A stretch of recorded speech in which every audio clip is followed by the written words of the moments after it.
Hola, buenas tardes. Pues miembros de la comunidad universitaria, señoras y señores, queridos todos.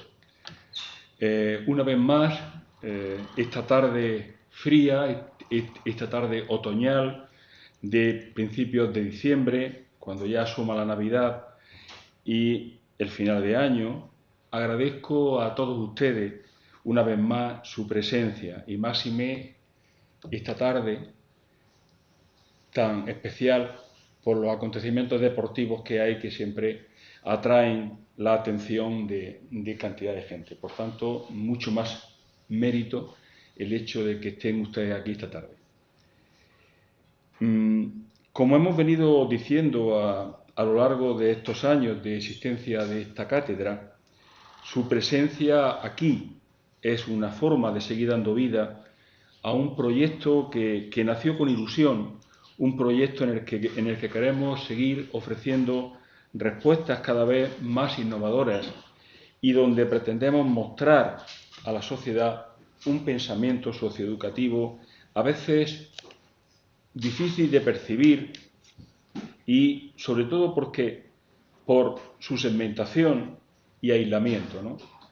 El objetivo de esta cátedra, pues, es acercar ese pensamiento socioeducativo a la sociedad caminando entre la erudición y la divulgación, ofreciendo una serie de actividades que susciten la reflexión y el interés por el ámbito educativo y su incidencia social. Es por eso que hoy hemos querido ofrecer o hemos querido dar un giro copernicano en esta mirada socioeducativa que quizás extrañe a muchos de nuestros seguidores, porque no es estrictamente educativo, sino es más bien social o más bien de carácter económico. Pero nos referimos a hablar, comentar, dialogar, en suma, sobre la economía, un ámbito del conocimiento social que nos afecta muy directamente. Es materia de preocupación social por la incidencia en la vida de las personas y en el bienestar común de las sociedades. La inflación, el incremento de la pobreza, las brechas de desigualdad entre las economías avanzadas y las de menor tasa de crecimiento, la crisis climática y medioambiental, por citar algunas de ellas, constituyen un foco de atención cada vez mayor en nuestra sociedad, provocando espinosas disyuntivas y grandes controversias. Decía hace unos años Paul Krugman, premio Nobel de Economía ante la crisis del año 2007, ¿y ahora qué hacemos? ¿Cómo abordar esta crisis que parece crónica? Por ello, y para sacarnos de dudas sobre la situación económica actual, nos acompaña esta noche el profesor de la Universidad de Sevilla, Juan Torres López, que es especialista en economía. Desde esa atalaya privilegiada, el profesor Juan Torres no es un mero observador de los cambios económicos, sino que toma partido y es testigo de otra forma de concebir la economía y la política. A lo largo de su amplísima obra ofrece una perspectiva amplia de las preocupaciones, de las tendencias y de los grupos de personas más desfavorecidos. Considera que la economía actual está dominada por la mercantilización y la avaricia de grandes grupos de influencia económica. El profesor Juan Torres López es granadino. Estudió en la Universidad de Málaga y comenzó su carrera académica en la Universidad de Granada, pasando posteriormente a la de Málaga y Sevilla, donde es catedrático de Economía Aplicada.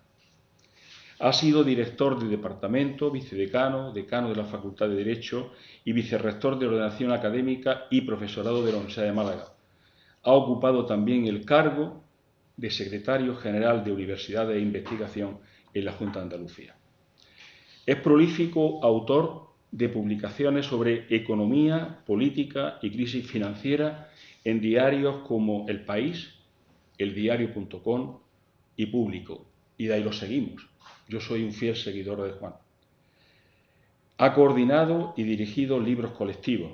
Sobre la reciente crisis económica ha publicado La crisis financiera, guía para entenderla y explicarla, con la colaboración del ahora ministro Alberto Garzón. En 2010 publicó Desiguales, mujeres y hombres en la crisis financiera, con Lina Gálvez. Más tarde, la crisis de las hipotecas basura, ¿por qué se cayó todo y no se ha hundido nada?, con la colaboración también del ahora ministro Alberto Garzón.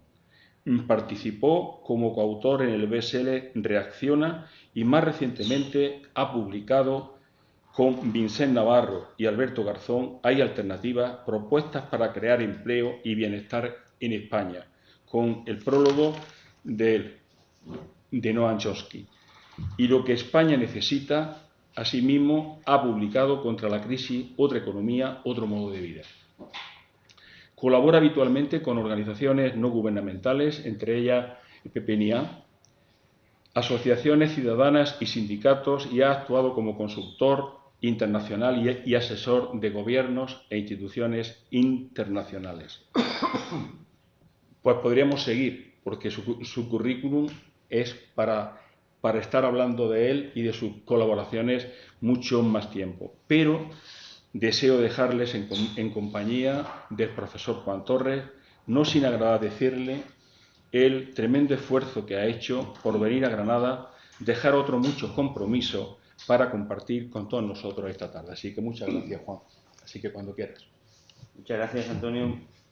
Muy buenas tardes a todas y todos. Desde luego no hay nada que agradecer, porque para mí volver a mi tierra es tener una excusa para venir. Es un placer y además aprovecho para ver a mi madre, familiares, o sea que de agradecer, por supuesto, que nada, ¿no?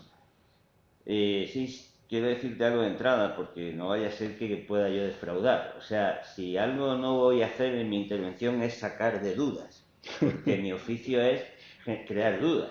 O sea, lo que yo vengo aquí es a procurar que ustedes duden más de lo que dudaban cuando entraron en la conferencia, porque la duda es el templo de la inteligencia, es la fuente del saber. Por lo tanto, no voy a sacar de dudas, sino que voy a crear más. Pero bueno, procuraré crear dudas de manera ordenada y pedagógica, ¿no? Normalmente yo cuando doy charlas no utilizo presentaciones. De hecho, cuando me preguntan en los sitios donde voy, ¿has traído presentación? Y les suelo decir, no, me he preparado la charla, porque creo que es lo que debe hacer un conferenciante, ¿no? Hoy voy a romper esa costumbre mía, porque como voy a presentar tal como yo veo lo que está ocurriendo en el mundo y voy a tener que tocar muchos temas, pues lo que voy a ir poniendo ahí es un guión para que vayan viendo un poco las ideas, y creo que de esa manera quizá contribuyo a que recuerden quizá visualmente mejor, no solo auditivamente, pues lo que yo les voy a ir tratando de explicar, ¿no? Normalmente cuando los economistas hablan, yo digo a veces que hablan como los curas antiguos en latín, ¿no? Me parece que no tenía sentido, se ponían a hablar aquí en latín y no lo entendía nadie, ¿no? Y los economistas parece que cuanto más oscuro hablen, más conocimiento tienen, cosa que yo dudo mucho de que sea así. Entonces, a mí me gusta explicar las cosas de la manera más clara posible. Eso a veces obliga a simplificar algunas cosas, lo advertiré, pero creo que el objetivo de estos encuentros con personas, seguramente muchos de ustedes, que no tengan conocimientos económicos, es que me entiendan, porque claro, si no, ¿para qué vienen aquí, no? Entonces yo voy a tratar de hacer una presentación muy intuitiva y muy clara. No tengan temor, si en algún momento no entienden algo, alguna expresión, levantan la mano y yo me voy a dar cuenta enseguida que algo que he dicho no está claro. Espero que no ocurra, pero no tengan miedo a hacerlo, no tengan reparo. Y no van a ver prácticamente ningún número, nada más que ahora al principio, pero es para ver los datos de los precios, y luego ya verán que no hay por qué temer a la economía, ¿no? ¿Qué está pasando? Porque la verdad es que esto que pasa en la economía es algo ya que empieza a preocupar, ¿no? O sea, no habíamos salido de una y nos metemos en otra. ¿Y esto cómo puede ser, no? O sea, ¿y por qué? ¿Por qué? Esto es algo que se ha obligado, que tengamos que ir de sobresalto en sobresalto. Cuando yo estudiaba, la palabra crisis la oí casi al final de la carrera. Ahora lo que no se oye es lo contrario. O sea, una persona que haya nacido en el año 2000, o que ahora llaman los millennials, no lo han vivido, ¿no? Pero durante su recorrido vital, en el año 2000 fue la crisis muy importante que se llamó, algunos lo recordarán, de las empresas .com, de las empresas tecnológicas. En 2007 la gran recesión, que luego tuvo una segunda. Después vino la COVID, ahora estamos aquí. O sea, una persona con 20 o 22 años ha vivido prácticamente 4 crisis globales. O sea, 4 crisis que cuando la vivimos nos dicen que es la más grande de casi los últimos 100 años. Entonces, eso empieza a ser preocupante. ¿Qué está pasando, no? Lo que está ocurriendo ahora, ¿en qué situación estamos ahora? Pues ya de por sí es sintomática de esta preocupación. Yo creo que ustedes lo saben perfectamente, estamos viviendo esto que los economistas llamamos una inflación, que es subida de precios, pero no subida de precios, digamos, momentánea, sino general. Ya les había dicho que no van a ver números, solamente van a ver estos que aparecen ahí, para que vean cómo están subiendo los precios en el último año en algunos países. España el 6,8, Alemania 10,4, Reino Unido 11,1, Francia 6,2, Italia 11,9, Portugal 10,1, Estados Unidos 7,9. Bueno, eso no, seguramente a ustedes no les diga mucho. 7,9, 11,1. Seguramente si yo le digo que son las subidas de precios más altas de los últimos 50 o 60 años, en Alemania en los últimos 70 años no habían subido nunca tanto los precios como ahora. Ya lo entenderán mejor que esto es algo relativamente, esto es importante. O sea, esta subida de precios son un problema por su cuantía y porque están actuando de una manera, están proyectándose por toda la economía. Porque la inflación, la subida de precios, comporta una serie de problemas que yo creo que es fácil que ustedes más o menos ya conozcan por intuición. Primero, claro, si los precios están subiendo, las empresas tienen que pagar más por las materias primas o por los servicios que tengan que contratar.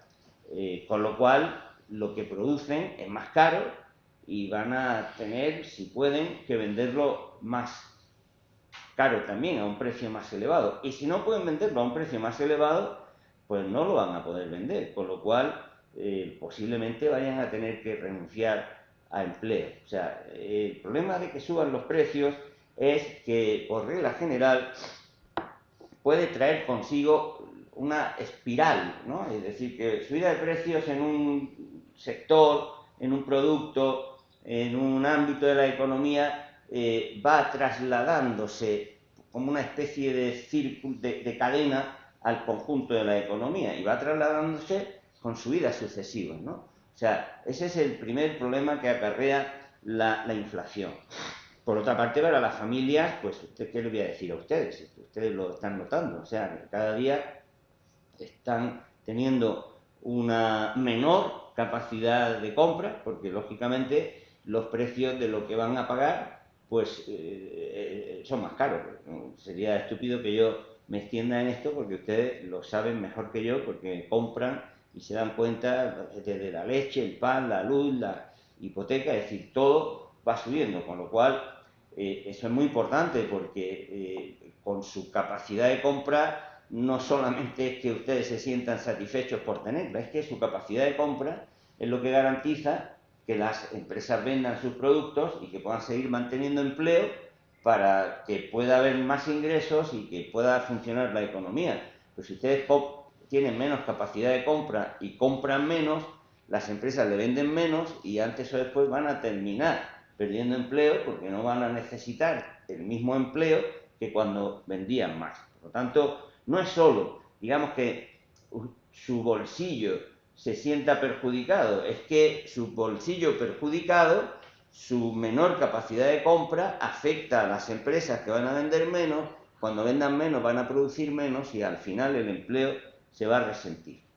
Como digo, se van a caer las ventas. Y luego además, pues nos van a resultar también más caras las compras al exterior. Y eso en un país como España, en casi todos, pero en un país como España, pues es también muy importante porque también saben ustedes perfectamente que una gran cantidad de productos que tienen una gran presencia en toda la economía, como puede ser por ejemplo el petróleo, los tenemos que pagar cada vez más caro. Y si tenemos que pagar cada vez más caro lo que compramos fuera, pues decimos que importamos, ¿no? Traemos de fuera también la inflación. Y luego hay otro aspecto que no es menos importante, y es que cuando los precios suben, claro, los libros de economía dicen la inflación, ¿qué es? Es una subida general en el nivel de precios, una subida general. Pero eso de subida general es como cuando decimos que dos personas se han tomado una media de medio pollo de promedio. No, había un pollo, uno se ha tomado el pollo entero, el otro no se ha tomado nada, pero si haces la media, le ha correspondido medio pollo a cada uno. Pero eso es la media aritmética, pero no es la realidad, ¿no? Entonces, cuando hay inflación, unos ganan y otros ganan menos y otros pierden. Porque hay empresas, por ejemplo, que tienen clientes cautivos. O sea, ustedes van a pagar la luz sí o sí. Bueno, ustedes, pero no todas las familias, pero por regla general la gran mayoría de las familias prescinden de irse de copas y pagan la luz que es más cara. Algunas familias con mucho menos dinero, por supuesto, o menos ingresos, por supuesto, no lo van a poder hacer. Quiero decir que hay empresas que no es que se sientan cómodas, es que les viene muy bien la inflación, porque les permite justificar subidas de márgenes, porque sus clientes son, llamémosle, podríamos decir, clientes cautivos. Insisto, ustedes van a pagar la luz, ustedes van a pagar la hipoteca, ustedes van a pagar el agua, ustedes van a pagar la leche, ustedes van a pagar, si tienen niños pequeños, pues la ropa del niño pequeño, los pañales del niño pequeño, habrá que comprarlos. Si tienen que comprar medicina, no. O sea, hay una serie de productos que, aunque suba su precio, pues los consumidores tenemos que comprar. Por lo tanto, quien vende esos productos sabe que aunque suba el precio, va a seguir vendiendo. Con lo cual, si hay inflación, pues tiene incluso la excusa para subir los márgenes. Muchas empresas están subiendo los márgenes en los procesos de inflación con la excusa de la inflación, porque pueden, no todas. No todas, eso lo llamamos los economistas poder de mercado. O sea, es el poder de subir los precios, digamos, un poco a tu antojo, ¿no? Y eso lo estamos comprobando. Eso lo estamos comprobando, no les voy a marear con números, pero hay estudios en Estados Unidos, en Europa, en España, en donde se ha comprobado que entre el 70 y el 80% de las subidas en los precios se deben a subidas injustificadas en los márgenes de las empresas que tienen poder de mercado, que suelen ser, además, las empresas que proporcionan los bienes o servicios que pesan más en nuestro gasto total. Por ejemplo, si el banco sube la hipoteca, ustedes la tienen que pagar. Y además la hipoteca representa una parte muy importante en su consumo. Lo mismo que pasa con los productos de alimentación, ¿no? Quiero decir con esto que con la inflación, ojo, porque esto volveremos sobre eso, pues nos acarrea un problema, y es que a medida que suben los precios están produciéndose desequilibrios, desigualdades y diferencias entre los sujetos. Y luego, por último, la inflación nos acarrea un problema, y es que como es un problema grave, como es un problema importante, ya lo pueden ustedes imaginar, claro, problemas graves, soluciones problemáticas, ¿no? Problemas, o sea, respuestas también dolorosas, ¿no? No es igual un pequeño E15 de nada que romperte la tibia y el peroné. O sea, la respuesta que tienes que dar a un mal es mucho más dolorosa y mucho más costosa cuanto más grande es el mal, ¿no? Entonces, las medidas que hay que tomar, ahora después lo veremos, para hacer frente a la inflación, pues suelen ser dolorosas, sobre todo para aquellas partes de la sociedad que no están beneficiándose de la inflación. ¿Cómo han respondido las autoridades ante la inflación? Pues han respondido tarde, con errores y con medidas inadecuadas.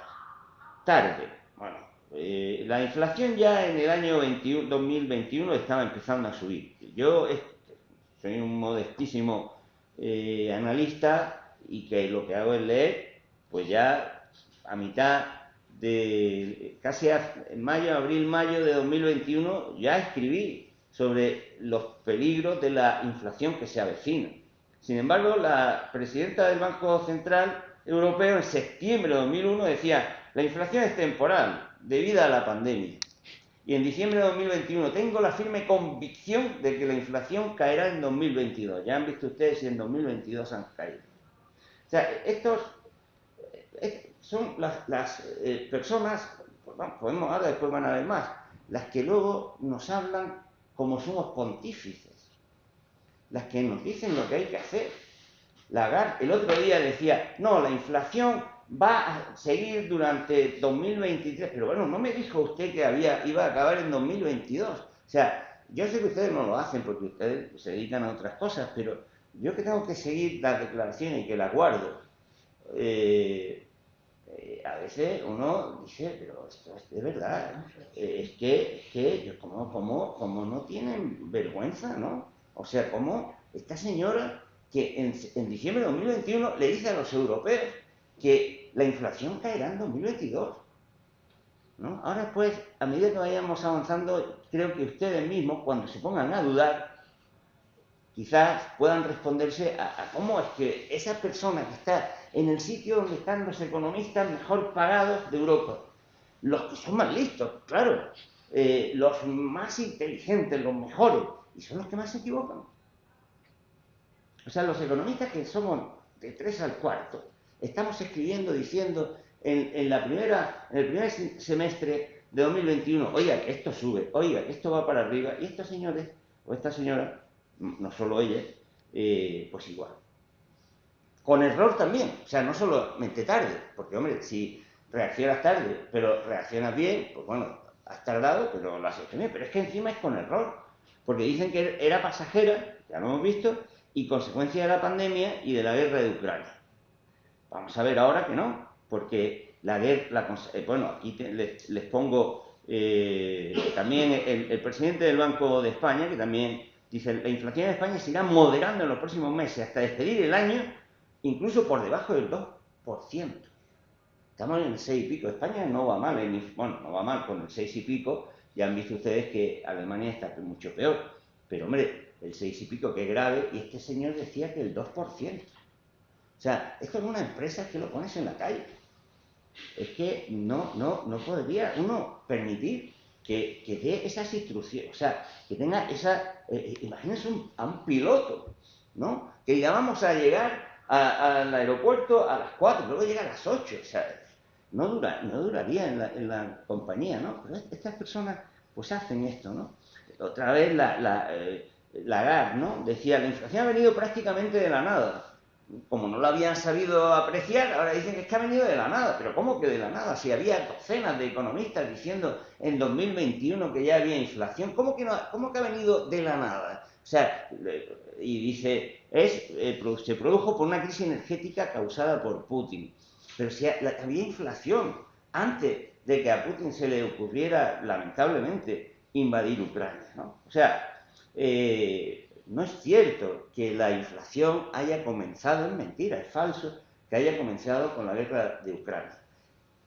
¿Ha agrandado el efecto? Por supuesto, ahora después lo veremos, pero no es verdad que la inflación la haya causado la guerra de Ucrania, y eso es algo tan evidente que se puede comprobar sencillamente cogiéndose Google, que ahora es muy chivato, y se va uno, como han visto ustedes, se va a los datos, a las primeras páginas de 2021, de los meses de 2021, se ve que ya había subidas de precios. Y además están respondiendo, y esto es lo peor, con una medida equivocada, que es subir los tipos de interés. Esto ya me obliga un poco a entrar en algo un poquito más, no, iba a decir complicado, pero no, nada de complicado, lo van a entender perfectamente, pero un poco ya más de teoría, ¿no? Ya lo han visto ustedes. Empezaron a subir los precios y ¿qué ha hecho el Banco Central Europeo, la Reserva Federal? Subir los tipos de interés. Ustedes si tienen hipoteca lo han notado y lo han visto, en fin, lo han leído, ¿no? ¿Por qué responden con subida de tipo de interés cuando suben los precios y por qué es un error hacerlo en esta ocasión? Verán ustedes. Cuando se suben los tipos de interés, bueno, primero, creo que no hace falta explicarlo, pero los tipos de interés, ya saben ustedes que es el precio del dinero, dicho de una manera un poco para entenderlo, ¿no? O sea, si ustedes quieren pedir un préstamo, el tipo de interés es lo que van a pagar porque le den ese dinero. Entonces, ¿qué ocurre si suben los tipos de interés? Pues si suben los tipos de interés, se encarece el crédito. O sea, cuando ustedes vayan a pedir un préstamo, ahora van a tener que pagar un tipo de interés más caro. Si ustedes van a pedir una hipoteca para comprar una casa, si han subido los tipos de interés, la hipoteca va a ser más cara. O sea, el tipo de interés encarece el crédito.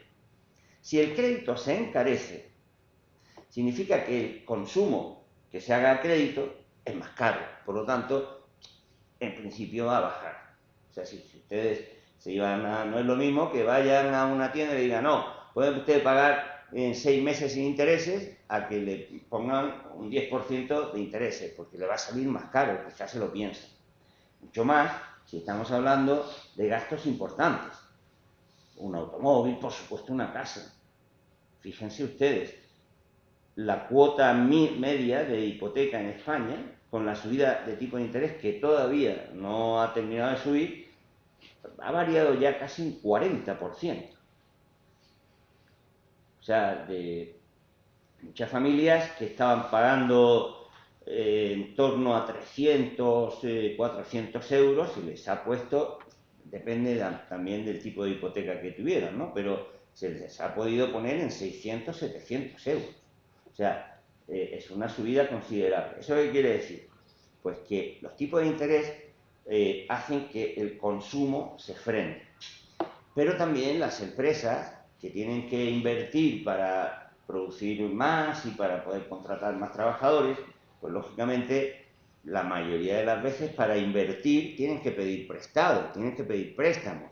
Si han subido los tipos de interés, la inversión se hace más cara. Y como se hace más cara, las empresas igual también se lo piensan. Lo mismo que ustedes se piensan comprarse una moto, si ahora tienen que pagar algo más por el tipo de interés, pues una empresa que a lo mejor podía comprar una maquinaria nueva, comprar un local nuevo, abrir pues ahora se lo piensa porque la factura que tiene que pagar por intereses es mayor. Por lo tanto, también la inversión se frena.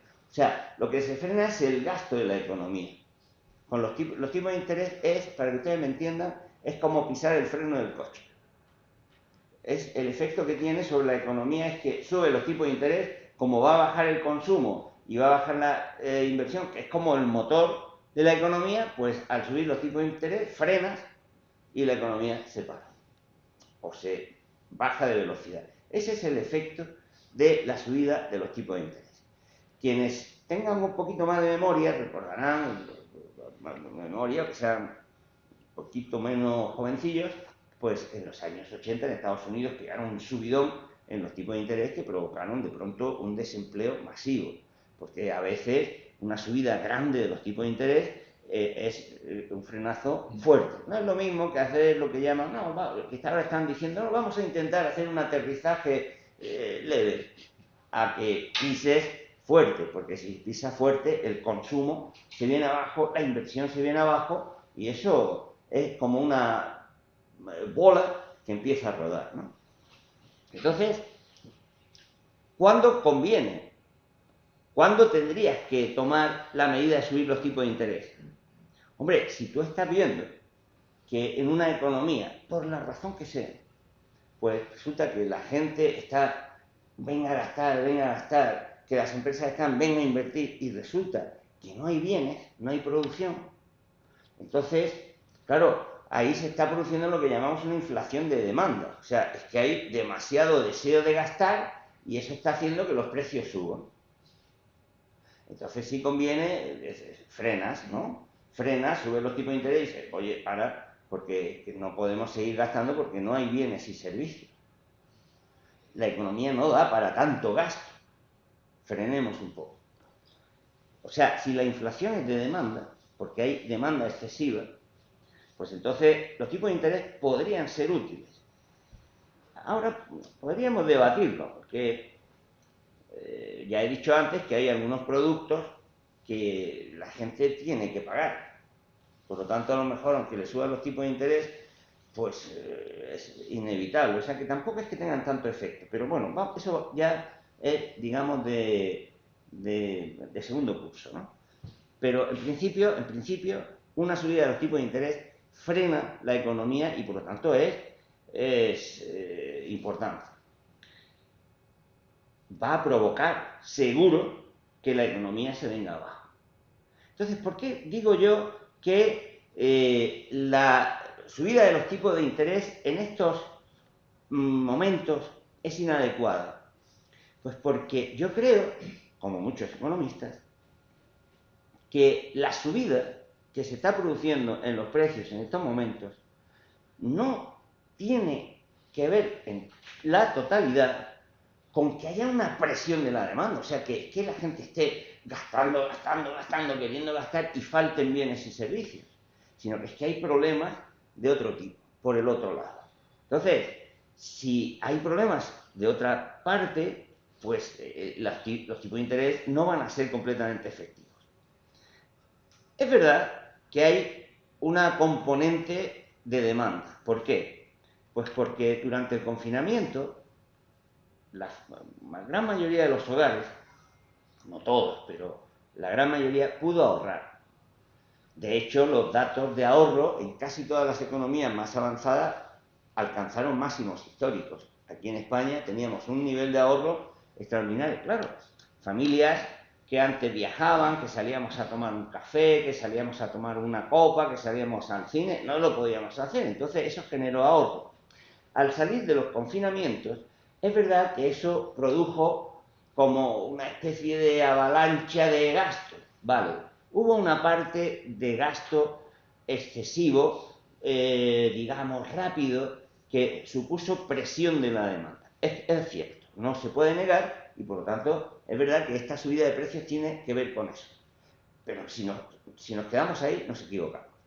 Porque es que hay otros asuntos, hay otros factores que están provocando la escasez.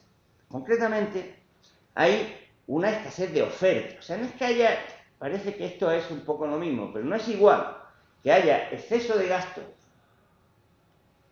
que la oferta de bienes y servicios esté bloqueada.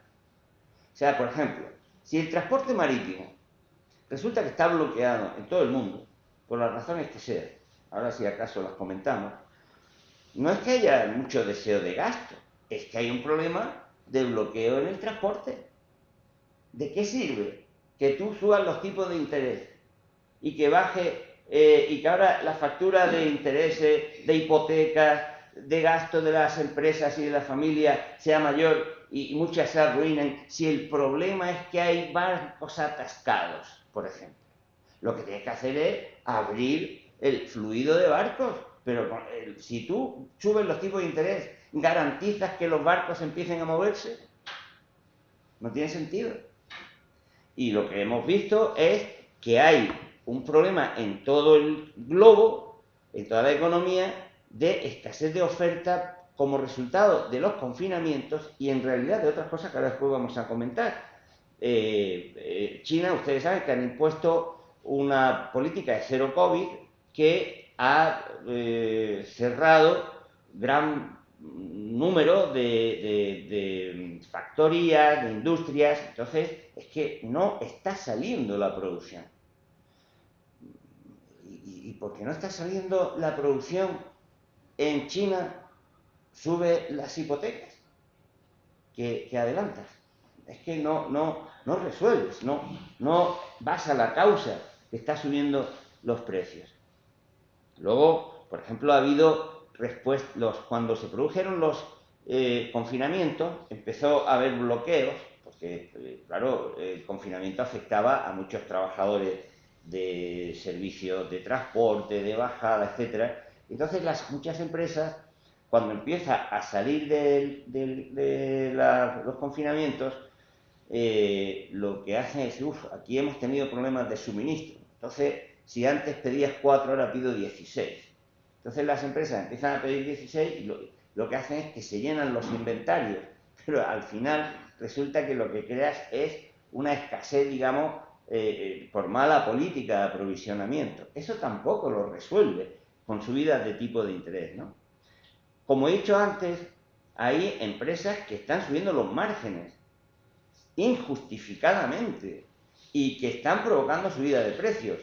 El caso más claro quizás sea el de la energía. ¿Va a bajar el recibo de la luz porque suban los tipos de interés? Pero si lo que pasa en toda Europa es que hay un mercado eléctrico dominado en cada país por 3 o 4 compañías eléctricas que pueden manipular los precios y que han hecho que haya un sistema de tarifa que, si alguno todavía no lo sabe, luego en el coloquio lo podemos comentar, que hace que se dispare, pero que se podría controlar perfectamente, simplemente poniendo un sistema de fijación de tarifa distinto.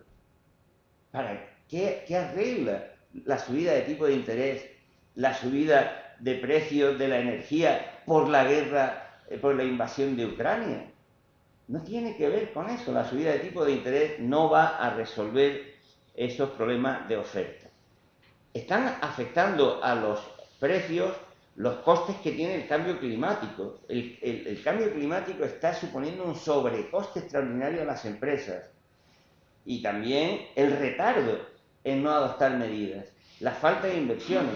Y es verdad que en el tránsito de la transición que se llama, ¿no?, entre la energía fósil a las renovables, ese tránsito cuesta dinero, lógicamente, y es costoso. Y cuanto más se alargue, más costoso es.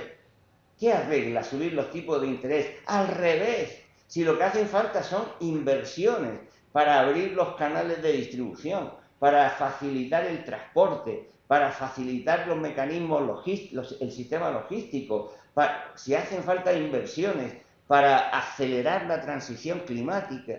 Si usted sube los tipos de interés, es decir, el coste de esas inversiones, usted está dificultando que bajen los precios, usted está metiendo chinas en los zapatos. Pues usted está tomando medidas que van contra el objetivo que usted quiere. Y luego hay otro problema, es que hay en el mundo una especulación financiera atroz. Esto podría haber sido objeto de una charla porque es tan asquerosamente actual y tan asquerosamente inmoral y tan asquerosamente influyente en lo que está pasando que merecería un poco de tiempo, pero claro, aquí le dedico una línea. Verán ustedes, cuando una empresa le vende café a otra o le vende trigo a otra empresa, firma un contrato. Y ese contrato es un contrato que fija la cantidad que le va a entregar cuando sea la cosecha y el precio en el momento en que la cosecha se resuelva, salga, ¿no? Y se firma un contrato. Eso es un contrato que regula una transacción de mercancías. Pero las finanzas han convertido esa transacción de mercancías en un objeto de especulación financiera. ¿Por qué? Porque lo que hacen es que compran el contrato y compran y venden a partir de ahí el contrato, tratándole de sacar beneficios a las posibles subidas de precios que haya en el precio de la mercancía. Por ejemplo, este contrato dice que, estamos en diciembre, que en marzo de 2023 yo le voy a entregar a mi amigo Antonio 500 toneladas de arroz a un precio de 5 euros el kilo. Alguien compra este contrato. Si este alguien es capaz de hacer que el precio, en lugar de 5, sea 10, gana dinero.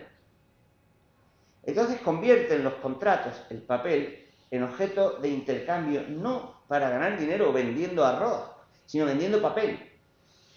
Y eso en una proporción impresionante, a veces de 1 a 100. Si entre Antonio y yo como comerciante hay un valor de 1, el valor de las operaciones financieras especulativas que hay sobre el papel puede ser de 100 o de 200.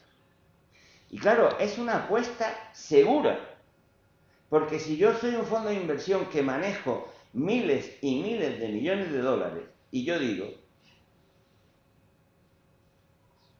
depósito seguro, vamos, usted pone tanto dinero y si el precio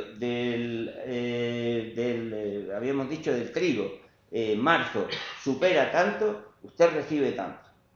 Como yo soy el que maneja los precios, porque yo soy el que compro y vende los papeles, yo puedo hacer que los precios suban en realidad como a mí me interesa. Eso es la especulación financiera, explicada de una manera muy elemental, en un minuto, pero eso lo que hace es que suban, contribuye a que suban los precios. Que suban los precios que al final paga la gente normal y corriente, pero que beneficia a los especuladores financieros. Eso ya pasó en la crisis de 2010, 2008, 2009, y en 2010 hubo un subidón espectacular del hambre en el mundo. Llevaba años bajando y subió el número de muertos por hambre por eso. Porque, claro, esa especulación financiera exitosa lo que hace es subir los precios, y cuando la gente se alimenta de un cuenco de arroz, pues si el arroz ha subido, el precio se ha multiplicado por 5, pues resulta que en lugar de comer 2 veces al día, comes una o a lo mejor no comes. Por lo tanto, la especulación financiera es otra fuente. Entonces, subir los tipos de interés, pues tampoco tiene que ver con eso. ¿Qué quiero decirle con eso? Pues que si la inflación está ocasionada por esta serie de circunstancias que acabo de mencionar, atender solo a esa pequeña parte que puede suponer el exceso de demanda, lo que va a hacer es hacer que la economía se venga abajo. En el mejor de los casos, puede hacer que los precios bajen. Pero claro, van a hacer que los precios bajen porque la economía se ha hundido. Yo lo explico de una manera un poco gráfica. Eso es como un enfermo que tiene fiebre y le quitan la fiebre matándolo. Hombre, claro, si lo matas, claro que le ha bajado la fiebre. Pero es que no se trataba de eso. No se trata de que bajen los precios porque has hundido la economía. Ese es el problema que está ocurriendo. Primero tenemos dudas de que vayan a ser efectivos, porque como digo, estás actuando sobre una causa que seguramente no es la más importante de la subida de precios. Por lo tanto, aunque los tipos de interés tuvieran efecto sobre la demanda, que, insisto, tampoco está claro, como estás dejando que sigan funcionando las demás causas de la inflación, pues no tienes seguridad ninguna de que la inflación aumente. Después hay otro problema que muestra el error fatal de las autoridades, y es que están haciendo políticas contradictorias. O sea, los bancos centrales suben los tipos de interés, como he dicho, para que baje el consumo y la inversión, y el gasto, y la demanda. ¿Y los gobiernos qué están haciendo? Aumentando el gasto extraordinariamente. En Inglaterra 400.000 millones, en Alemania 200.000, 300 y pico mil millones en Estados Unidos. Vamos a ver. ¿Qué sentido tiene que el Banco Central, por un lado, haga política de subir los tipos de interés para frenar el gasto? O sea, frenar, y que el gobierno acelere. O sea, aunque no tengan carnet de conducir, pero frenar y acelerar al mismo tiempo es de tonto. Perdón que se lo diga de una manera, en fin, familiar. Es una barbaridad, es que contrarrestan, no tiene sentido. Te tienes que coordinar, tienes que sentarte y tienes que ver qué se hace. ¿Por qué no se hace? Esto es otra cosa de la que yo no puedo hablar mucho, porque a los bancos centrales se les encomendó la tarea de combatir la inflación, porque se decía que era un asunto solo monetario. Ya han visto ustedes que no es solo monetario. Entonces, ¿qué pasa? Pues que los bancos centrales van como un borrico, con anteojeras, ¿no? O sea, va y tira, sube, como no tienen otro instrumento, subida de tipo de interés, y luego están los gobiernos que dicen, oye, que tengo que hacer inversiones, oye, que la gente está cada vez más pobre, oye, que los recibos de la luz se disparan, y claro, tienen que hacer gasto. Entonces, es los dos brazos torpes de la política económica, porque actúan cada uno por un lado. Eso quiere decir que la subida de tipo de interés va a hacer mucho daño. Va a hacer daño porque lo que va a hacer seguramente es entrar en lo que llamamos los economistas, que somos aficionados a palabrejas, pues a provocar una estanflación, o sea, estancamiento con inflación. Es decir, no bajan los precios y encima la economía se para. Estancamiento con inflación. Por lo tanto, ese es el problema en el que yo creo que vamos a entrar. Habrían hecho otras falta, y están haciendo falta, otras políticas de coordinación que sean globales. O sea, ¿ustedes creen que un médico que cuando un enfermo tiene, imagínense, yo no sé nada de medicina, solo que como soy un poco hipocondríaco, pero vamos, que tenga problemas de vesícula, de estómago, de pie, no sé qué. ¿Creen ustedes que un médico se dedicaría solo a curar una parte, un órgano? Si hay varios órganos que están dando problemas, hay que dar una respuesta a todas las causas que están haciendo que los precios suban. Hay que desbloquear la oferta, sí, es que ese es el problema. El problema es que hay canales de provisión de bienes que no llegan, que están bloqueados. Pues tiene usted que abrir canales por otro sitio. Es que no hay otra forma. Hay que actuar selectivamente. O sea, no todos los precios suben por igual. Oiga, es que las eléctricas nos están fastidiando el índice de precios al consumo. No actúe usted sobre empresas pequeñas y medianas subiéndole los tipos de interés que no tienen nada que ver en la subida de precios. Lo que está usted haciendo es destrozarlas. O sea, el médico, el cirujano no corta para... No, hombre, vaya usted cortando y actuando sobre aquel sitio donde está el problema. Esa idea de que la inflación es una subida general de los precios es que no es verdad, porque todos los precios no suben igual.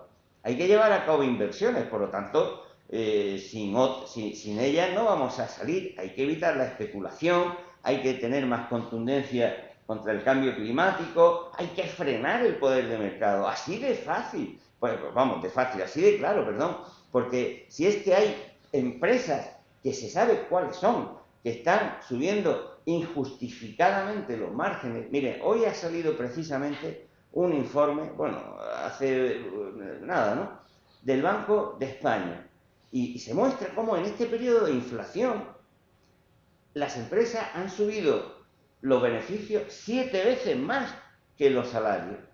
¿Por qué? Pues porque la mayor parte de las empresas que tienen poder de mercado lo están usando para subir los márgenes injustificadamente. Hay que actuar sobre eso.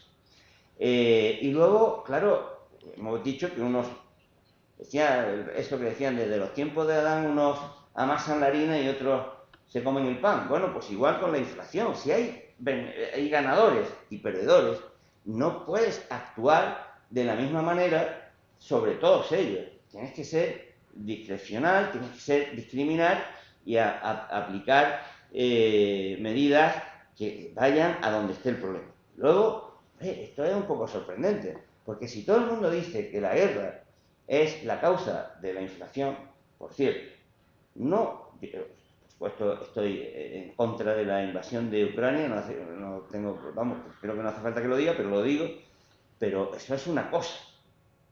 Y otra cosa es decir que la invasión de Ucrania es la consecuencia de que hayan subido los precios, porque es mentira. Ya lo han visto ustedes que los precios están subiendo por otras causas.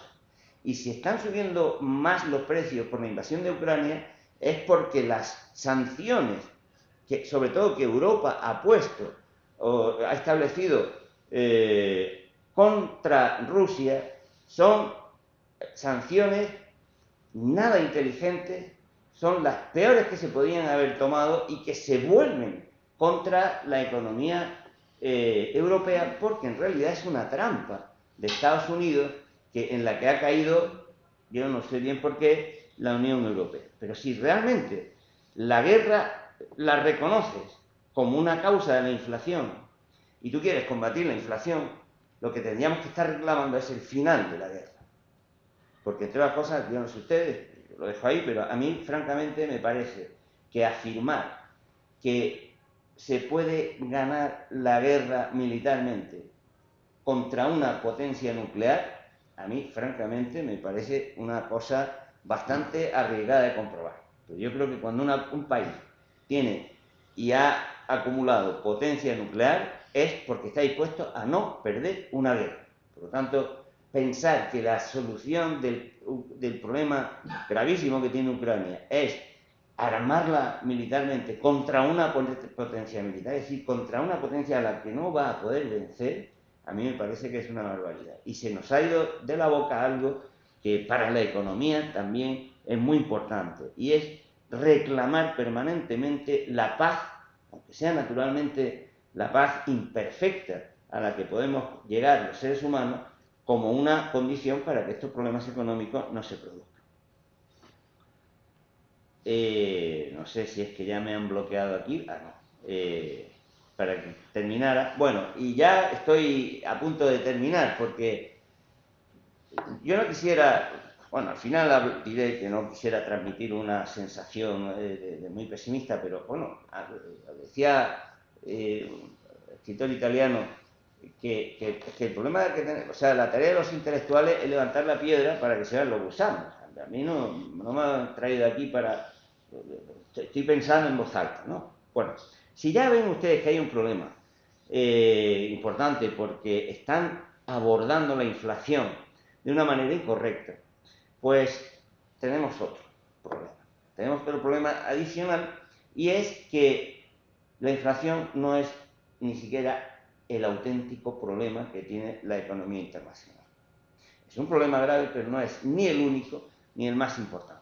Estamos acostumbrados en gran parte porque el tipo de relato con el que nos cuentan los medios las cosas es como de espectáculo, ¿no? Como si pasaran las cosas porque tienen que pasar, ¿no? Una crisis, bueno, es que es una cosa... si miramos el contexto de las situaciones y de los problemas, pues veremos que las cosas tienen otra dimensión. Ahora no tengo tiempo, si acaso quizá luego en el coloquio, pero es relativamente fácil de comprobar que lo que nos ha parecido algo imponderable, impensable, impredecible, en realidad era predecible, anticipable y tenía solución previa. Las crisis económicas, desde luego, sucede así.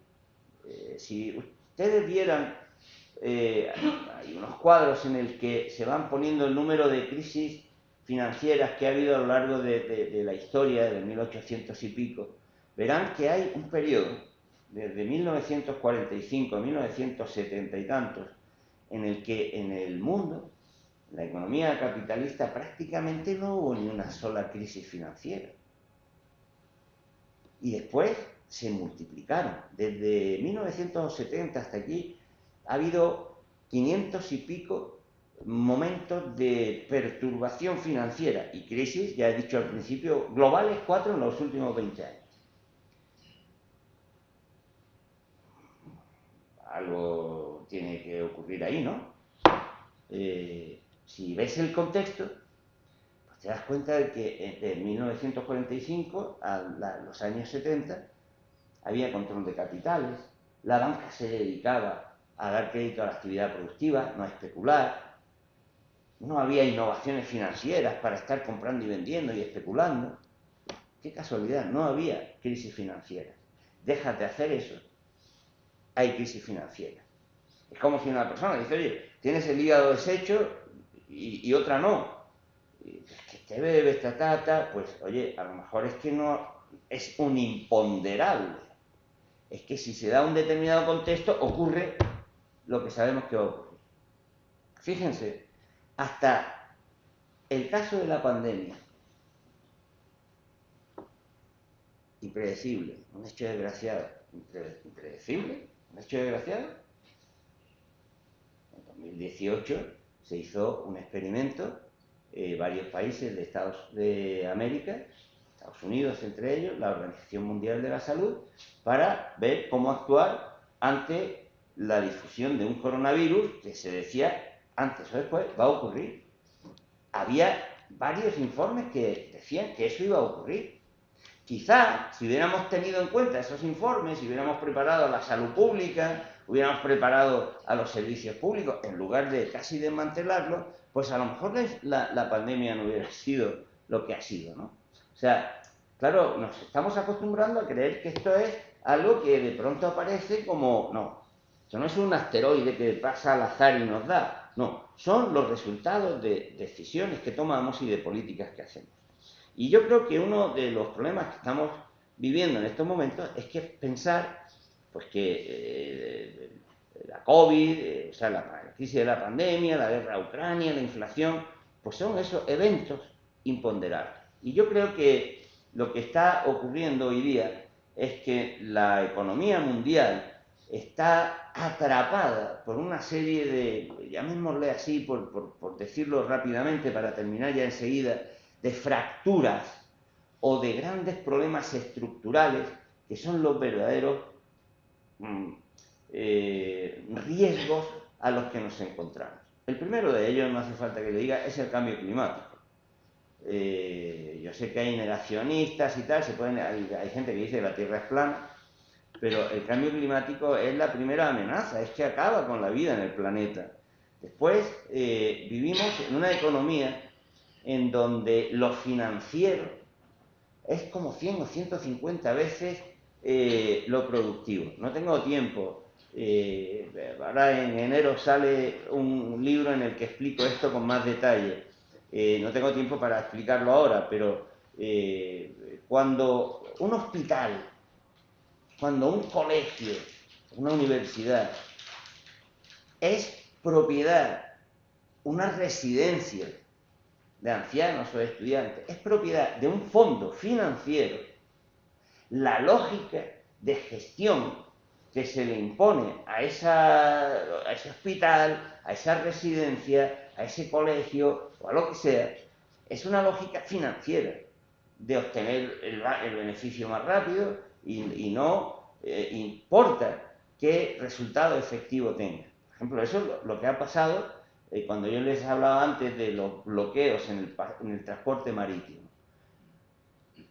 De una situación de relativa competencia se ha llegado a una situación hoy día en el cual tres grandes alianzas dominan prácticamente el 90% del tráfico marítimo. Y lo hacen a base de estos barcos de super mega contenedores que saben ustedes. Claro, cuanto más grande es el contenedor, más beneficio gana el transportista, pero más se bloquea el tráfico, ¿no?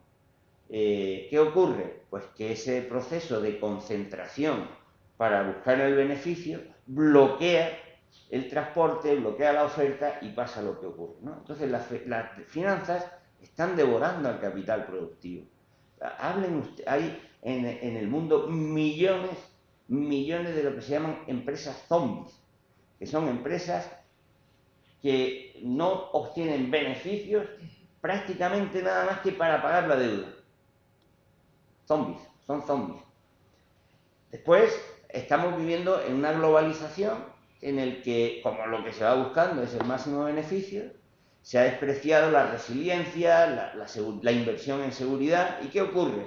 Pues que cuando viene algún shock, como ha sido la pandemia, resulta que no tenemos mascarillas, que no tenemos respiradores, que Estados Unidos compra el 80%, digo Estados Unidos porque es la gran potencia mundial, que se supone que tenía que ser los más listos. Tiene el 80% compra el 80% de los medicamentos que necesita su población en China. Pues entonces usted está cogido del cuello. Y esa globalización que está dando lugar, pues que hoy día las empresas estén diciendo esto así no funciona. Y entonces se está produciendo una especie de maremoto de empresas tratando de situarse en otro sitio. La deuda está disparada. La deuda está disparada por muchas razones. Primero, porque como las cosas van mal, pues hay que endeudarse. Ustedes se endeudan cuando caen sus ingresos. Pero no solamente por eso, sino porque la deuda es un negocio. ¿De quién? De los bancos. Hay mucha gente que... Yo creo que esto lo corrieron la voz los bancos. Cuando decía, se dice, ¿qué hay que hacer para hundir a un banco? Sacar el dinero. No. Para hundir a un banco lo que hay que hacer es no pedirle créditos. El banco gana dinero dando créditos. Porque además da los créditos de la nada. Los crea de la nada. Si alguien tiene dudas sobre eso, ahora lo hablamos. ¿Qué ocurre? Que si una institución tan poderosa como la banca tiene la posibilidad de hacer negocio generando deuda, pues es como la cafetería de ahí al lado. ¿Ustedes creen que si ahí hubiera un restaurante, los helados italianos tuvieran poder suficiente como para hacer que todo el mundo se tome al día 20 helados? Pues si pudiera hacerlo, pues felices. Pues eso es lo que hace la banca. O sea, la banca tiene el poder de hacer que la economía viva para la deuda. Y eso es lo que genera que la deuda vaya en un nivel de aumento que es imparable. Y que es imparable no porque como nos dicen, vivamos por encima de nuestras posibilidades, no. Porque los bancos prestan por encima de sus posibilidades y porque cobran intereses por encima de sus deberes. Porque, fíjense, en la Unión Europea, desde el año 95 hasta ahora, la totalidad del incremento de deuda pública que ha habido es por intereses. No porque hayan sido unos dispendiosos, ¿no? Por lo tanto, el crecimiento de la deuda es otra bomba de relojería. Y luego, una desigualdad, en fin, no les voy a cansar, yo creo que ustedes ya conocen los datos, es tremenda, ¿no? Ha habido años en Estados Unidos en los que el 93% del incremento de ingresos, es que esto cuesta entenderlo, que el 93% del ingreso que se ha generado en la economía se lo ha quedado el 1%. ¿Ustedes creen que una economía puede funcionar ahí? Porque ese 1%, cuando se queda con esa riqueza, la gasta en bienes y servicios, pone en marcha actividad productiva. No, en todo caso en papeles, en ceros en su cuenta corriente, pero eso no crea riqueza. Por lo tanto, la desigualdad no es un problema moral, de decir, oiga, es que los de abajo se están quedando sin nada, no, es un freno para la economía. Y entonces estamos bloqueados por una desigualdad que durante muchos años no ha sido puesta en cuestión. Yo recuerdo cuando hablábamos de desigualdad, bueno, eso no es un tema de economía, ya no queda más remedio que hablar de eso, y ya la gente está empezando a darse cuenta. Porque ya la gente empieza a oír, aunque no fácilmente, pues que hay 10 o 15 o 20 multimillonarios que tienen más dinero y más ingresos que la mitad de la población mundial. Es que eso no puede ser. Es que ha habido multimillonarios durante la pandemia que han ganado al día, en un solo día, 23.000 millones de dólares. ¿Ustedes saben lo que es eso? No creo que haya aquí nadie que lo gane. ¿Ustedes saben lo que es 23.000 millones de dólares en un día, es el Producto Interior Bruto de muchos países del mundo, en un día. Han duplicado su fortuna en ese periodo. Entonces, esa es otra bomba de relojería. ¿Qué ocurre con todo esto? Y ya termino. Pues que la inflación es un problema, pero el verdadero problema que tiene la economía mundial son estas bombas de relojería a las que yo les acabo de decir. Quizá cada una por separado no tenga gran importancia, bueno, tiene importancia, por supuesto, pero se le podría hacer frente. El problema es que la economía mundial, algo que los economistas no suelen considerar, es lo que llamamos un sistema complejo. Un sistema complejo es como el cuerpo humano, como la vida, lo que tenemos a nuestro alrededor. La vida son sistemas complejos. Un sistema complejo, como su propio nombre, su etimología de complejo significa, es que está tejido junto. O sea, que todas las partes están entrelazadas. De tal manera que lo que ocurre en una parte afecta a la totalidad y no puedes entender la totalidad sin entender lo que ocurre en cada parte. Esos sistemas complejos, como son el cuerpo humano, la vida, insisto, pues tienen algunas características que algunas son, digamos, positivas, pero otras son problemáticas. Los expertos dicen que trabajan en situación de degeneración, ¿no? O sea, tienden a funcionar desordenadamente, incrementan permanentemente el desorden, tienden a irse al borde del abismo. Pero es verdad que también eso hace que genere contrapesos, contratendencias, ¿no? Por eso los sistemas complejos son contradictorios, son el ir y venir, es el desorden y el orden. Pero, ojo, los sistemas complejos es verdad que tienen como muchas defensas, pero también tienen el riesgo de colapsar. O sea, los sistemas complejos no suelen colapsar por un solo fallo. Es muy difícil que el cuerpo humano deje de funcionar o un ecosistema porque se produzca un shock, un impacto, un daño. Es raro que ocurra eso, porque tienen que producirse una serie de efectos combinados. Pero si eso se produce, el riesgo de colapso es grande, puede darse. Y el problema que tenemos en el planeta es que esos grandes problemas estructurales que les he dicho están en carne cruda y estamos en un riesgo de colapso de la economía mundial. Esa es la mala noticia.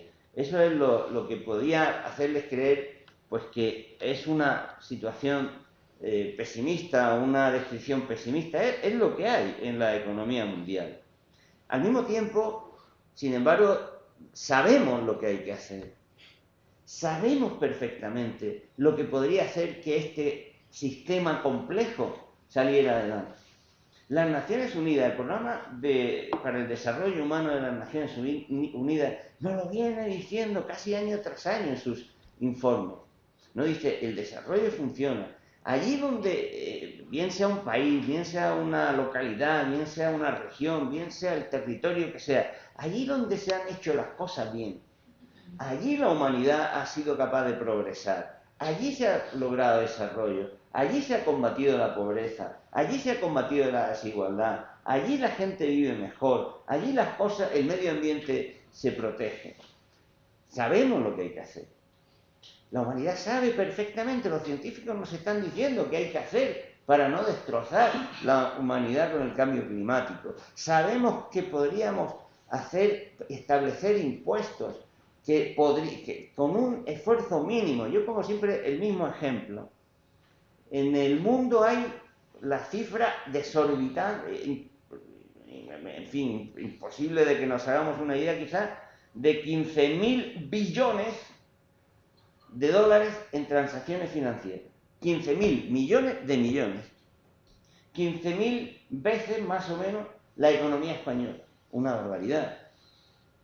El gasto público que hacen todos los gobiernos del mundo, pongamos que sea entre 30, 40 billones, ahora ha subido.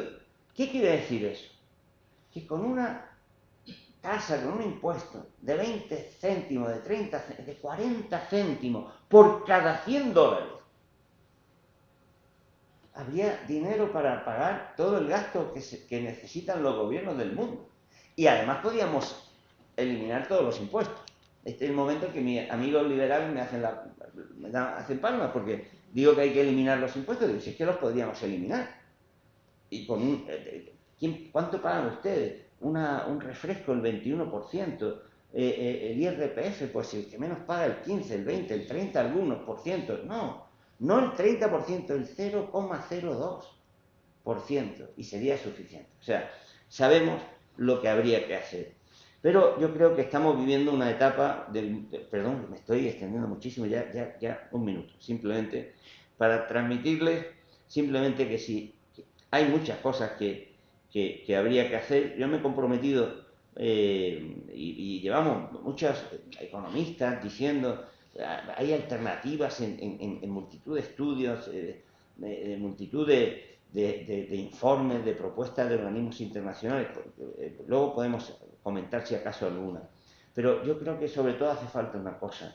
Hay que combatir el mal que sobre todo está destruyendo la posibilidad de que la humanidad sea de otra manera, que es la imposibilidad, casi, bueno, no imposibilidad, ¿no? Pero la dificultad tan extraordinaria de entendernos, la polarización que se está creando en el planeta, en todas las sociedades, la consideración de que aquel o aquella persona que no piensa como yo es mi adversario, mi enemigo. No puede ser. Tenemos que hacer lo imposible para que los seres humanos nos entendamos, que seamos capaces de construir acuerdos de mínimos.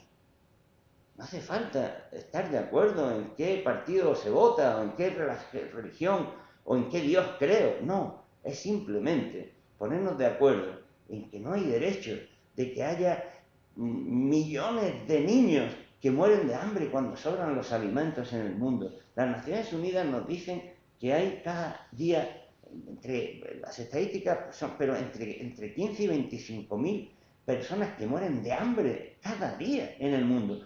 ¿Cuándo han oído ustedes eso en televisión, en un telediario?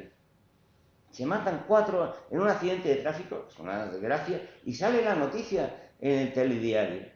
Se mueren 15.000 al día de hambre y nadie dice nada. Así que podemos reflexionar sobre los problemas económicos, sobre los análisis económicos, la teoría económica, y ver las estadísticas y todo lo que ustedes quieran. Pero mientras no nos convenzamos a nosotros mismos de que es necesario entendernos con quienes tenemos a nuestro lado, sea de la ideología que sea, que quien está al lado nuestro no es nuestro enemigo, sino que hay que construir un mundo diferente.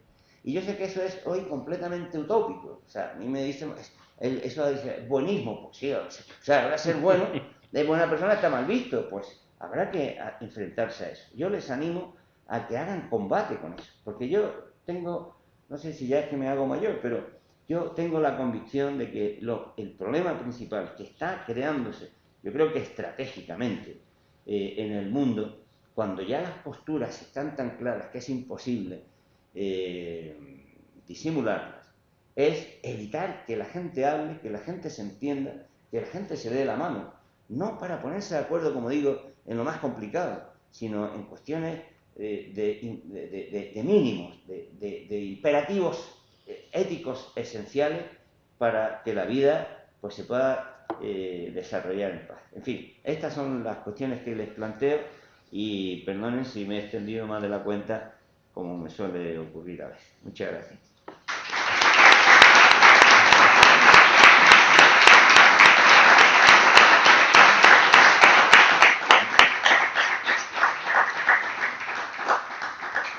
Pues muchas gracias, Juan. La verdad, un placer oírte, y seguro que hubiéramos seguido mucho más tiempo, porque realmente ha sido muy, muy interesante lo que nos has aportado esta tarde-noche. Es el turno de las preguntas. Tenemos todavía tiempo, margen, para que el que quiera preguntar o desee preguntar, pues tenga la libertad de hacerlo. Adelante. Yo quisiera hacer 2 preguntas, y si me puedo hacer una aclaración no he llegado yo a entender eso, pero me interesa mucho. En primer lugar, como lógicamente el siguiente partido que va a gobernar será o el PSOE o el PP, ¿se puede tener alguna mínima confianza en alguno de los dos y las ideas que están diciendo, insinuando o llevando a la práctica, en algún caso, de que se consiga algo por ahí? Y siguiente cosa, en caso de que consigan algo, considerando que lo que pasa en ciertos sitios tiene mucha influencia en los demás, ¿serviría para algo en el contexto internacional? O sea, ¿nos podríamos beneficiar de esa buena política en caso de que seamos capaces de hacerla? Y la duda, bueno, confío en que me diga que sí. Y la siguiente cosa es, ha dicho que la solución la tenemos. Ha hablado de no sé cuántos céntimos, muy pocos céntimos, de impuestos, etcétera, etcétera, que además se podrían quitar los impuestos. No me preocupa el quitar los impuestos, sino cuál es esa solución que no me he enterado. La he cogido con tanta gana que no me he enterado. Bueno, a ver, lo primero, entiendo que lo primero que me dice, seamos positivos en el sentido de la humanidad reciente mejora a veces incluso cuando da pasos hacia atrás, porque las cosas no son lineales, ¿no? Un gobierno puede tomar medidas, pero la gente puede construir un mundo diferente, ¿no? Los gobiernos pueden darle facilidades a los bancos, por ejemplo, pero la gente corriente puede crear cooperativas de crédito, puede crear canales de distribución locales para aprovisionarse de otra manera. Podemos cambiar nuestro modo de consumir y crear contratendencias, ¿no? Entonces, la confianza depende en realidad del contrapoder que las personas, la ciudadanía sea capaz de generar. En realidad, el progreso del mundo siempre es el resultado, pues, de esa tensión, ¿no? Si hubiera sido por quien estaba en los gobiernos, desde que el mundo es mundo, pues el mundo no hubiera progresado. O sea, el mundo ha progresado pues porque ha habido gente que se oponía, porque ha habido herejes, porque ha habido heterodoxos, porque ha habido gente que ha dicho que no, y porque ha habido gente que ha desobedecido y ha hecho las cosas de otra manera, ¿no? Entonces yo creo que la confianza viene de ahí, de que seamos capaces de poner en marcha, digamos, experiencias que sean diferentes y que frenen la tendencia y que en algún momento se diga que no. O sea, si no hubiera habido mujeres que se oponían a que para salir de viaje le tuviera que haber autorizado el marido, pues todavía seguiríamos igual. Y si los esclavos y las esclavas en algún momento no hubieran dicho, oye, hasta aquí hemos llegado, pues seguiría habiendo esclavitud, ¿no? O sea, yo creo que la confianza depende no solo a nivel individual, sino colectivamente, ¿no? Vivimos en un mundo en el que efectivamente lo internacional es muy problemático, o sea, estamos sometidos a una restricción permanente, a veces dramática, ¿no? Porque la dependencia es brutal, muchas veces sin que nos demos cuenta, ¿no? Es decir, ¿qué habrá pasado para que el gobierno español haya cambiado la posición con relación al pueblo saharaui, a Marruecos? ¿Qué habrá pasado? Por gusto pasa eso de una noche a otra, ¿no? Pero no solamente eso, sino cualquier cosa que se nos ocurra, pues sabemos que hay restricciones. En Europa formamos parte de una unión monetaria, fíjense, formamos parte del euro. De la unión monetaria se puede salir. El Reino Unido, Inglaterra ha salido. Del euro no. No se contempla la posibilidad de salir del euro. Usted se metería en una asociación, se haría socio de una asociación cuyos estatutos no contemplaran la posibilidad de salirse de esa asociación. Yo creo que cualquier persona se lo pensaría, porque dice, oye, no vaya a ser que, ¿no? Bueno, es verdad que es una restricción muy importante, pero bueno, también ahí le digo casi un poco lo mismo que lo anterior. Pues depende de que se sea capaz de enfrentarse a eso, ¿no? A ver, es verdad que no he mencionado soluciones, ¿no? Concreto, he mencionado lo que dice, por ejemplo, las Naciones Unidas, ¿no? Nos están diciendo, si se fomenta la igualdad, si hay instituciones transparentes, no corruptas, si se generan formas en donde lo local tenga más preeminencia, si se respeta el medio ambiente, ¿no? Es decir, donde se ha hecho eso, pues los países han progresado. Pero no solamente tenemos que irnos a las Naciones Unidas. ¿Cuándo ha habido ¿Cuáles son los países más avanzados del mundo? Donde se vive mejor. Siempre que, poniendo entre comillas, vivir mejor, los que tienen más renta, más ingresos, son los países que tienen instituciones más democráticas, que tienen sistemas impositivos más fuertes, en contra de lo que dicen los liberales. O sea, no es verdad que los países donde haya más empleo, más competitividad, más ingresos, sean los que haya menos impuestos. O sea, los países donde hay menos impuestos son los países más pobres del mundo. Bueno, pues eso lo hemos podido ver, lo que yo decía antes. ¿Cuándo no ha habido crisis financieras? Pues cuando se ha controlado la especulación, cuando se han controlado los movimientos de capital.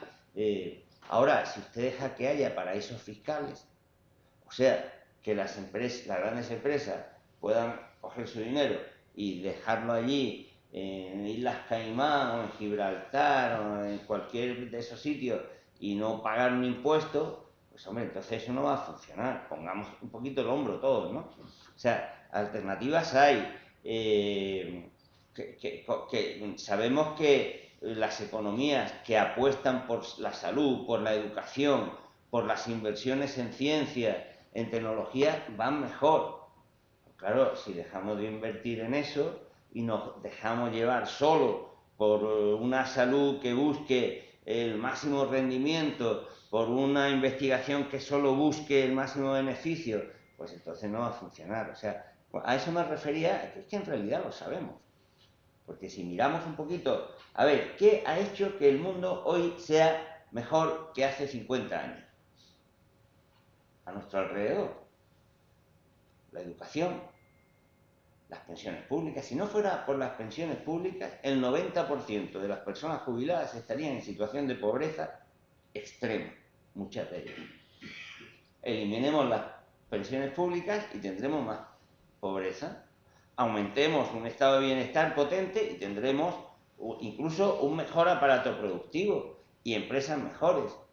¿Qué podemos hacer para que las empresas puedan crear empleo? Yo siempre lo digo, pues, o sea, aquí seguro que hay algún empresario que le conviene a cualquier persona de aquí que sea empresaria que ocurra para que su empresa vaya mejor. ¿Que bajen los salarios? Vale, le bajan los salarios y no tiene clientes en la puerta, pues dígame usted de qué le sirve. O sea, las empresas van mejor cuanto más clientes tienen. ¿Y cuándo tienen más clientes? Pues cuando la gente tiene dinero para gastar. Si usted baja los salarios de forma generalizada, pues hoy a lo mejor la cúpula empresarial en España, cuando haya visto los datos de las empresas y del Banco de España, haya dicho que listos somos, que tenemos 7 veces más beneficios que lo que han ganado los salarios. Alégrense, ¿quién? Pues Iberdrola, Repsol, las grandes empresas que tienen, como he dicho antes, un mercado cautivo. Pero las pequeñas y medianas empresas ya pueden saber de esos datos que la crisis la tienen en la puerta. Porque la gente, cuando empieza a no tener dinero, ¿dónde no va? Pues a las empresas que su gasto se restringe. Y se empieza a notar, porque uno va por las ciudades y lo empieza a notar, ¿no? Muchísimas gracias. Sí, allí. Si usted sabe, cuando la crisis de 2007-2008, hubo una vicepresidenta del gobierno que dijo que a los bancos y pescadores lo que se rescataba, que no lo hacían con los impuestos de los españoles. ¿Esos bancos rescatados o cajas han devuelto el dinero? Porque se les ha rescatado a unos cuantos. Quería saber si se ha devuelto el dinero no sé, al Estado. Eso fue Es una duda que yo no sé si es verdad o no. no, eso fue el vicepresidente Luis de Guindos, que ahora es también vicepresidente del Banco Central Europeo, que dijo que el rescate bancario no le iba a costar un euro a los españoles, porque se iba a recuperar. Lo puso el Estado, ¿no? Bueno, usted, o sea, lo pusimos todo. Es mentira, porque no se ha recuperado el dinero. Lo tienen los bancos. O sea, y los bancos han prescindido de muchos empleados. Están cerrando oficinas. Los bancos han prescindido de muchos empleados. O sea, imagínese lo que se le ha hecho a la banca en España. Imagínese usted una calle donde hay comercios en las dos aceras, mitad y mitad. Viene una crisis y dice, no, es que los de la acera izquierda están fatal. Hay que acabar con ellos y que se vayan, pasan a ser propiedad de los comercios de la acera derecha. Los comercios de la acera derecha se quedan con todo el negocio de la calle. Es como si le duplican, ¿no?, el negocio. Eso fue lo que pasó. Las cajas de ahorros prácticamente representaban la mitad del sector financiero. No han desaparecido todas, pero casi todas ellas han pasado a formar parte de la banca. ¿Qué ocurre? Pues que los 4 grandes bancos españoles en los años 90 tenían 40 y tantos % del mercado y ahora tienen el 70%. Entonces, esa concentración les hace dueños. ¿Y para qué sirve esa concentración? Pues para lo que usted ha dicho, quitar sucursales, despedir empleados, porque cada vez se dedican más al negocio, al gran negocio. O sea, gran banco, gran negocio, grandes préstamos, operaciones financieras, especulación financiera. El dinero sigue en manos de esos bancos. Sí, no se ha devuelto ni un euro a las arcas públicas. Esa es la realidad. Adelante. Buenas noches. Bueno, quería hacerle por lo menos un par de preguntas. Una era sobre qué opinaba usted sobre un concepto que he escuchado sobre una renta máxima, la imposición de una renta máxima a grandes fortunas, si podría solucionar algo.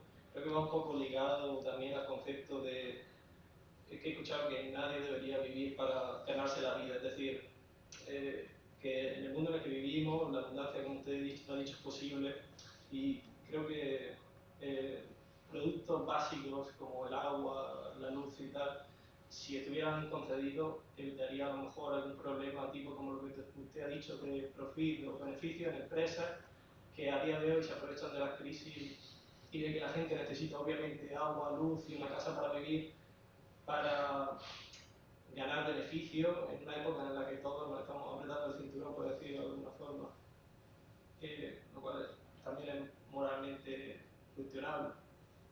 Y bueno, también quería preguntarle sobre una cosa que usted ha mencionado, sobre si economistas más conservadores a lo mejor utilizan la guerra de Ucrania, la pandemia, la transición de energías fósiles a renovables, no como un error de los problemas que están sucediendo, sino como un pretexto, una excusa de todo lo que está ocurriendo, de especulación, inflación, de alguna forma que lo vuelven motivos menos más difíciles de controlar, más irremediables. Y luego, esta última, sí, usted había hablar sobre qué opinaba sobre los NFT y las criptomonedas. Si es una nueva forma de especulación, una nueva forma de un comercio sin aranceles impuestos por los gobiernos. Bueno, sobre la renta máxima, en realidad lo que algunas personas plantean es que, por ejemplo, las empresas haya unos topes, ¿no? Y que no haya una diferencia entre el sueldo mayor y el más bajo que supere un determinado porcentaje, ¿no? Es curioso que hay encuestas sobre eso, ¿no?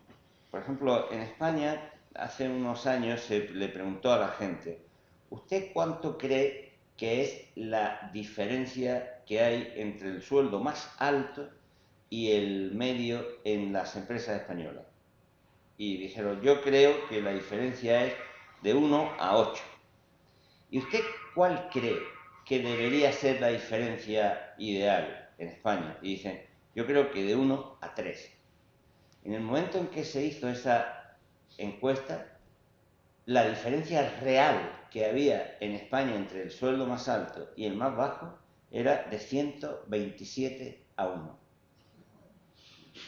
Entonces, claro, ahí cuando uno ve las retribuciones de los directivos, pues yo creo que a eso se le puede poner un tope, por ética y porque además las empresas han funcionado perfectamente sin esa exageración tan grande, ¿no? O sea, creo que es una medida que se puede defender y que yo creo que responde a un sentido de equidad elemental, ¿no? Luego, el tema, hay recursos básicos. Yo creo, mi idea es que esos recursos que son básicos para la economía, que la economía funcione, se deben garantizar. El acceso debe estar garantizado. No solamente el agua, no solamente la luz, sino el crédito. Yo cuando digo eso me dicen, ¿que le den crédito gratis? No, yo no estoy hablando de que se dé gratis, tampoco estoy diciendo que el agua se dé gratis o la luz se dé gratis. Se dé gratis a personas que no tengan ingresos, pero que esté garantizado el acceso en condiciones de eficacia, de eficiencia. Y yo creo que hay mecanismos que pueden hacerlo perfectamente posible, ¿no? El tema, la tercera se me ha ido un poco, pero mientras me lo dice, el tema de las criptomonedas, yo estoy convencido de que han sido utilizadas y están siendo utilizadas como una vía de especulación. O sea, no se puede considerar que sean monedas, dinero. A nadie en su sano juicio se le ocurriría pagar hoy con una moneda que mañana puede costar más, porque estoy perdiendo. O sea, lo que tengo que hacer mañana es venderla, pero no, si me la quito hoy, dejo de ganar lo que mañana va a tener de más en su valor. Por lo tanto, una moneda para que sea, o algo para que sea dinero, para que sea un medio de cambio, lo primero que necesita es tener un valor más o menos estable, porque entonces nadie lo utilizaría. Las criptomonedas han sido y están siendo un medio de especulación brutal y además una causa de cambio climático extraordinario porque generan una necesidad de energía brutal, ¿no? Se me ha ido la tercera. Que mencionabas como que en tu segundo o tercera diapositiva que pareció un error de los economistas afirmar que todo lo motivo era sobre la pandemia, la guerra de Ucrania. No sé si más bien es un error o una excusa. Bueno, para esto es para el público general que es algo irremediable y que no podemos hacer nada porque son circunstancias ajenas a nuestro control, como una guerra allí o una pandemia acá, y no causas que en realidad, como usted dice, están en bucle, están afectándose unas a otras, como la subida de los tipos de interés, la inflación, la especulación. No me acuerdo ahora quién fue el que dijo, un filósofo griego, que decía, no todos los errores son fruto de la necedad. Hay errores que están... Bueno, yo creo que ahí eso que dice es interesante porque es posible que sea la manera de simplificar, ¿no? Y evadir un presupuesto ideológico equivocado, ¿no? O sea, yo creo que lo que hay detrás de, por ejemplo, estos errores flagrantes de los dirigentes de los bancos centrales, no es que sean torpes, es que si dicen lo que ellos saben que está pasando, porque esto está delante de los ojos de cualquiera que mire, o sea, ¿cómo no se van a dar cuenta de que los precios están subiendo porque hay un mercado eléctrico con un sistema tarifario que permite que las empresas fijen el precio? ¿Cómo no se van a dar cuenta de que hay bloqueos de oferta? Claro que lo saben. Lo que pasa es que entonces tienen que echar abajo todo su aparato ideológico, toda la arquitectura mental que ha servido para decir que los bancos centrales tienen que ser independientes y tienen que ser una autoridad que nadie ponga en cuestión y tienen que tomar la decisión. O sea, hay veces que tú tienes que crear el relato oportuno para justificar la posición en la que están, ¿no? Yo creo que es una manera de simplificar lo que está pasando, ¿no? Ya estamos fuera de tiempo. Si hay alguna pregunta, alguien que quiera formular una última pregunta, y si no, damos por concluida. ¿Nadie? Pues nada, muchísimas gracias de verdad por vuestra asistencia. Y nos veremos muy pronto ya el próximo año. Muchísimas gracias.